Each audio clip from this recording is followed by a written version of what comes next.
কেমন আছেন সবাই? আলহামদুলিল্লাহ আমি মোটামুটি ভালো। ২ দিন অনেক জ্বর ছিল, কিছু খেতে পারতেছিলাম না, মুখটা অনেক তিতা হয়েছিল। তো অফিস থেকে আসলাম এখনই, এখন ৩:৩০ বাজতেছে। তো এখন খেতে বসলাম।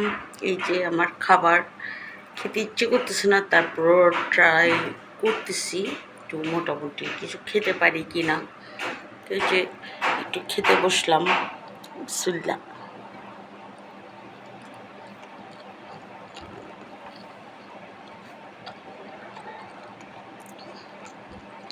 সবাই বলে আমি শুধু রান্নার দেখাই, খাই, তার কোনো ছবি দেই না, ভিডিও দেই না।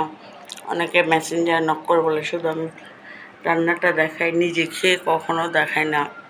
তাই এখন মাঝে মধ্যে একটু ট্রাই করি যাতে নিজের খাবারটা নিজে একটু দেখাই, আবার কেউ ভাববেন না শো অফ করতেছি। তো সবাই ভালো থাকবেন। আল্লাহ হাফিজ।